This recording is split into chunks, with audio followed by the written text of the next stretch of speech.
If you drink the water, you'll grow an extra toe. The water is so bad, Butte people drink beer. If you think Butte people are bad, wait till you drink the water. These were all quotes about this small mining town, Butte, Montana. Throughout this documentary, our purpose is to debunk such myths about Butte water. In reality, Butte has really clean water, some of the cleanest in the nation. Let's take a look at how such myths about Butte drinking water came about.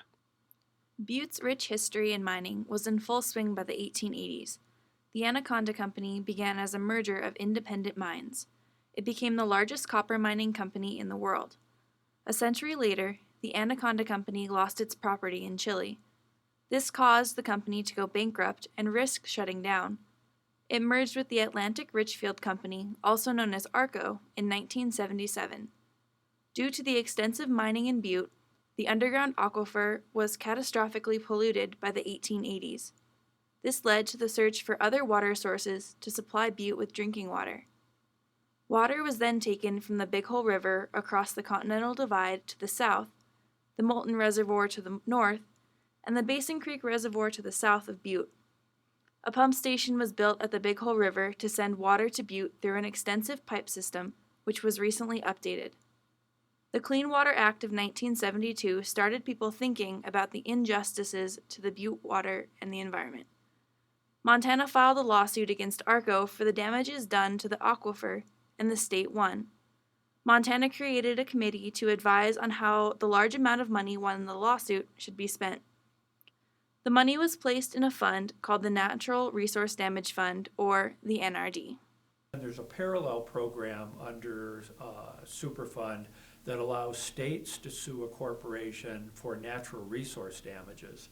And so the state of Montana, beginning in 1983, using this new Superfund law, filed damage claims against ARCO.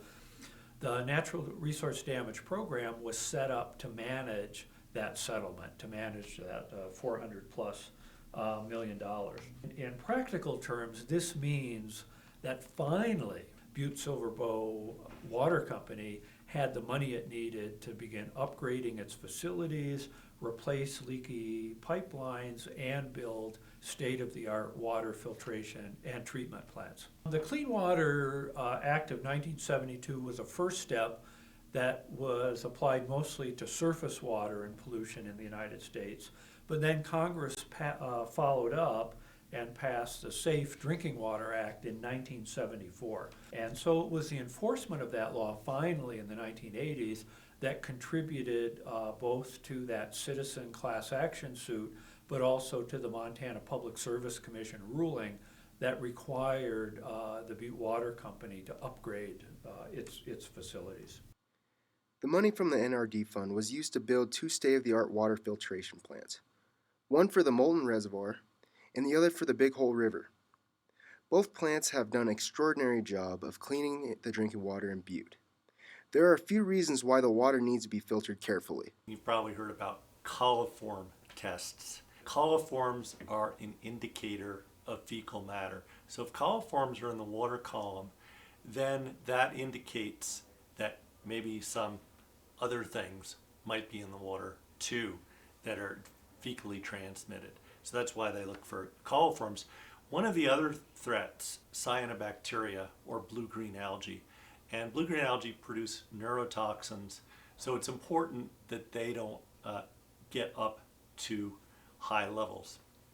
Two other things that are also tested for are cryptosporidium, okay, which is a very serious pathogen in some water supplies, and of course Giardia, some people call it beaver fever.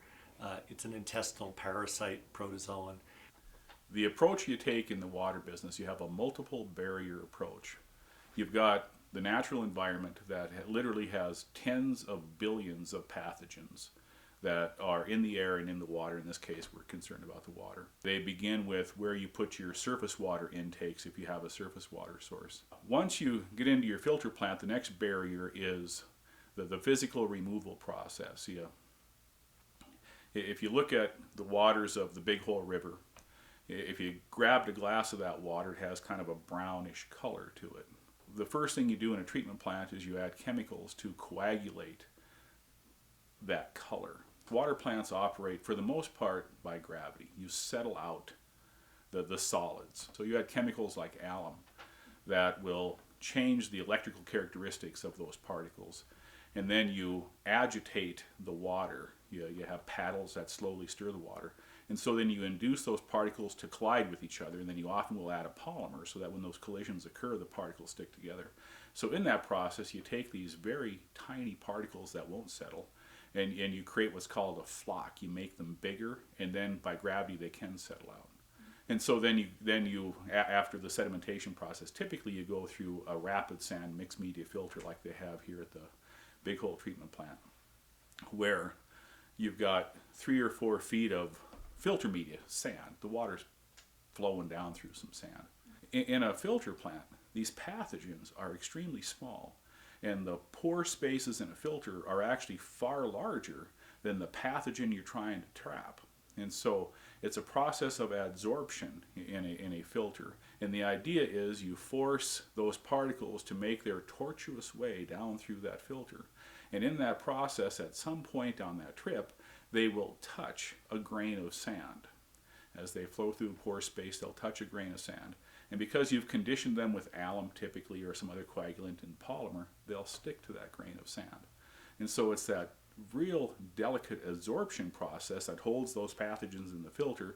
Then the water that comes out to the bottom of the filter is, well, it's clean enough. With a filter plant, the water isn't safe to drink until it's also been disinfected. Although both Molten Reservoir and the Big Hole River are ensuring Butte, Montana with clean water, one water source still has potential problems.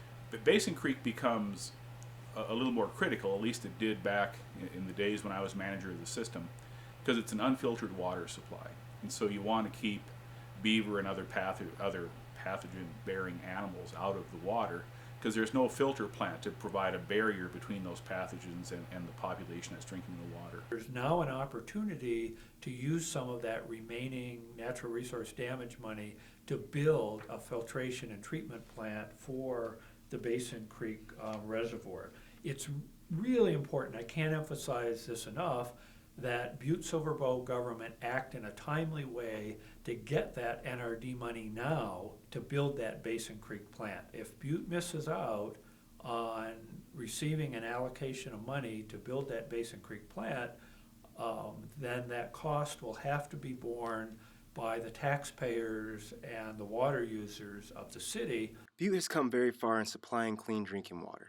So when we compare Butte water today with Butte water from 40 years ago or 1990, it's a night and day difference. Butte water today is as cleaner than the city water of any place in the United States. In 1990, when I moved to Butte, you absolutely did not drink Butte tap water unless you boiled it. Even better, because it was smelly, because you could see like stuff come out of your tap. I know when I first moved here in 1994, it was routine to see giardia in the water supply, and there were a lot of boil orders in effect for contaminants in the water supply, or in some cases over-chlorination. I think they have that pretty well fixed up now. It was 1993 that we built the water plants at the Big Hole River and at Moulton. And so 20 years ago is when the real change occurred. Prior to that, when the Big Hole River was, during spring runoff and running a big dirty river, you'd see a difference in your tap water here in Butte. But as of 20 years ago, that all changed, and Butte has had as fine a drinking water as any place in the state since then. With all the evidence provided, this should change the way people think about Butte water. The only question is, will the skeptics be convinced?